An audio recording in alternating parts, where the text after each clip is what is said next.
Selamat pagi Bapak Ibu dan saudara-saudaraku. Apa kabar pada pagi ini? Senang sekali kita bisa bangun kembali di pagi hari ini dengan nafas hidup yang baru. Kiranya damai sejahtera Kristus yang melampaui segala akal beserta dengan kita sekalian.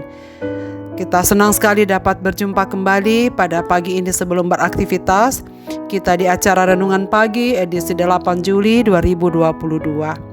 Kisah Rasul pasal 17 ayat 10 sampai ayat yang ke-15 demikian. Tetapi pada malam itu juga segera saudara-saudara di situ menyuruh Paulus dan Silas berangkat ke Berea. Setibanya di situ pergilah mereka ke rumah ibadat orang Yahudi.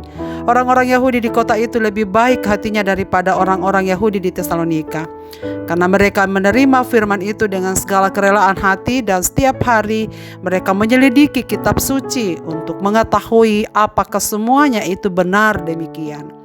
Banyak di antara mereka yang menjadi percaya, juga tidak sedikit di antara perempuan-perempuan terkemuka dan laki-laki Yunani. Tetapi ketika orang-orang Yahudi dari Tesalonika tahu bahwa juga di Berea telah diberitakan firman Allah oleh Paulus, datang jugalah mereka ke sana menghasut dan menggelisahkan hati orang banyak.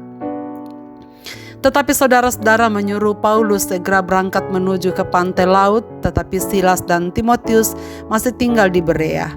Orang-orang yang mengiringi Paulus menemaninya sampai di Athena, lalu kembali dengan pesan kepada Silas dan Timotius supaya mereka selekas mungkin datang kepadanya.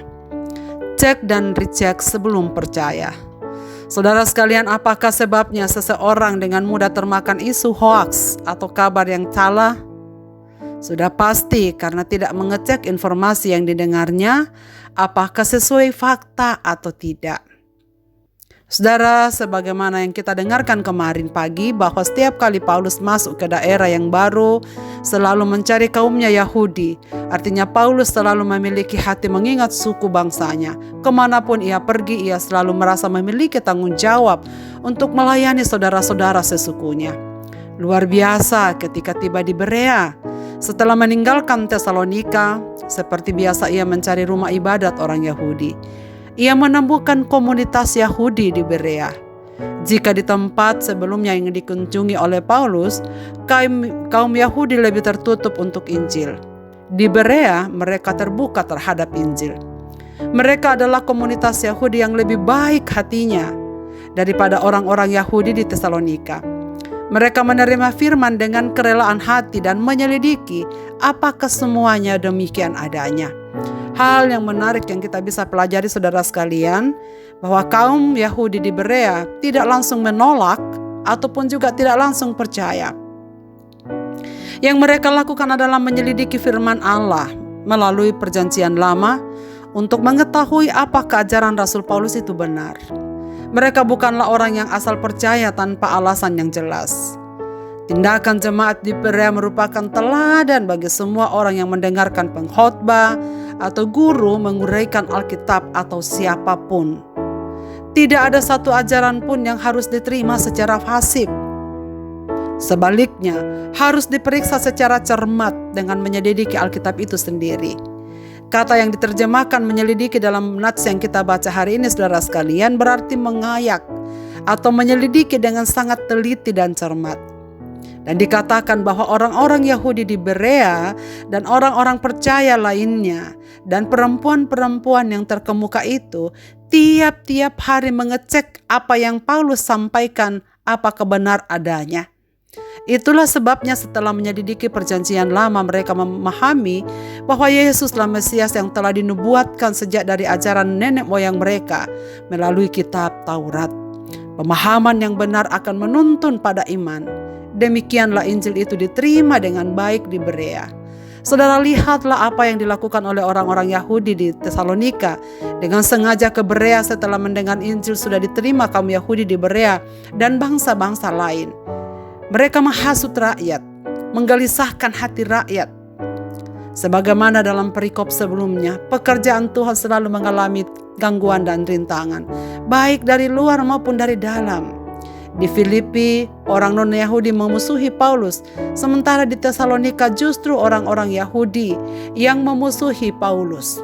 Saudara, dalam bagian ini mereka mengajak rakyat ke pasar-pasar merekrut masyarakat yang mudah terprovokasi, yang jelas tak memiliki pemahaman yang mendalam tentang kitab Taurat dan yang belum pernah mendengar kitab Injil. Saudara-saudaraku, dari bagian ini kita mempelajari bahwa orang yang gampang terprovokasi adalah mereka yang memiliki pemahaman isi kitab suci sangat dangkal.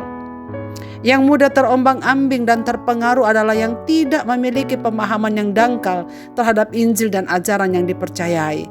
Saudara, itu sebabnya Paulus dengan mudah dikhianati oleh mereka-mereka yang terprovokasi oleh karena mereka kurang mendalami kebenaran Injil yang mereka percayai. Kita tentu tidak heran saudara sekalian dengan fakta ini, bahwa jika sekarang kita menemukan ada komunitas orang Kristen yang mudah dipengaruhi oleh ajaran-ajaran yang lain, bahkan akhirnya meninggalkan gerejanya, bahkan agamanya, tentu alasan yang kuat dan tak dapat kita ragukan lagi adalah karena mereka tak mempunyai pemahaman yang kuat tentang iman Kristen yang sudah dianutnya. Mereka tidak memahami apa artinya menjadi orang Kristen. Mereka tak memahami mengapa harus ada gereja dan mengapa harus tekun beribadah dengan sungguh. Itulah sebabnya saudara-saudaraku, kita dapat mengetahui bahwa orang Kristen yang percaya di Berea, meski mereka mendapat tekanan, mereka tetap setia bahkan melindungi Paulus oleh karena apa yang mereka teliti tiap-tiap hari, apa yang mereka pelajari benar adanya sesuai dengan pengamatan mereka dan pendalaman mereka terhadap kitab Taurat yang merujuk kepada Yesus Kristus sebagai penggenapan nubuat di dalam Taurat itu sendiri. Saudara, itu sebabnya di kemudian hari Paulus menulis dalam kitab Roma pasal 10 ayat 17, iman timbul dari pendengaran dan pendengaran oleh firman Kristus. Saudara, dari ayat ini dan kasus ini kita dapat belajar bahwa tidak ada jalan lain untuk bertumbuh ke arah Kristus selain dari pengenalan akan firman itu sendiri. Bertekun membacanya, mempelajari dan merenungkannya setiap hari. Saudara-saudaraku, seberapa kuat kekristenan kita sekarang ini? Semoga saja kita bukanlah orang-orang Kristen yang mudah terprovokasi oleh berbagai-bagai ajaran, baik yang kita dengar secara langsung maupun ajaran-ajaran yang kita terima melalui media sosial kita. Saudara, sekarang terlalu banyak ajaran-ajaran yang menyimpang. Hanya orang-orang Kristen yang paham inti kekristenan yang sesungguhnya, yang telah mempelajarinya, menggalinya dengan begitu dalam dari firman Tuhan, melalui apa yang dibaca, direnungkan, diresapi, akan menjadikannya orang-orang Kristen yang tidak mudah terprovokasi. Mereka adalah orang-orang yang gemar membaca firman Tuhan, meneliti firman Tuhan, sehingga apa yang didengarnya tidak begitu mudah untuk menggoyahkan iman dan percayanya. Saudara, biasakanlah diri untuk selalu cek dan recheck setiap apa yang kita dengar, setiap apa yang kita lihat, apakah sesuai dengan ajaran kitab suci atau tidak. Dengan demikian Bapak, Ibu dan saudara sekalian, kita adalah orang-orang yang akan semakin kuat di dalam Tuhan. Marilah kita berdoa. Bapa di sorga, terima kasih banyak untuk firman-Mu pada pagi ini. Kami bersyukur mengawali hari ini dengan renungan firman-Mu ini. Kiranya kami adalah orang-orang Kristen yang tidak mudah terprovokasi dengan berbagai ajaran-ajaran yang ada di sekitar kami. Kiranya kami adalah orang-orang yang rajin meneliti firman-Mu, rajin mendengar firman-Mu, rajin menghayati firman-Mu, sehingga menjadikan kami orang-orang yang kuat. Kiranya setiap kali kami mendengarkan firman-Mu, kami semakin dikuatkan. Dan firman Kristus itulah yang akan menjadi pedoman kami untuk menjalani kehidupan ini. Bapa di sorga, pada pagi hari ini hamba-Mu berdoa untuk segenap pendengar renungan pagi ini, dimanapun mereka berada. Apapun situasi hidup mereka ya Bapa, kiranya Engkau yang turut serta di dalamnya. Bimbinglah umat-umat-Mu ini dalam seluruh apa yang sedang mereka gumulkan, supaya mereka terus menemukan Tuhan di dalam setiap peristiwa hidup mereka, berpaut kepadamu, dan menjadikan sabda-Mu menjadi dasar kebenaran hidup mereka. Terima kasih ya Tuhan, kami serahkan hidup kami dalam tangan-Mu di sepanjang hari ini. Demi Kristus Tuhan kami berdoa. Amin. Selamat beraktivitas Bapak, Ibu, dan saudara sekalian. Tuhan Yesus memberkati kita.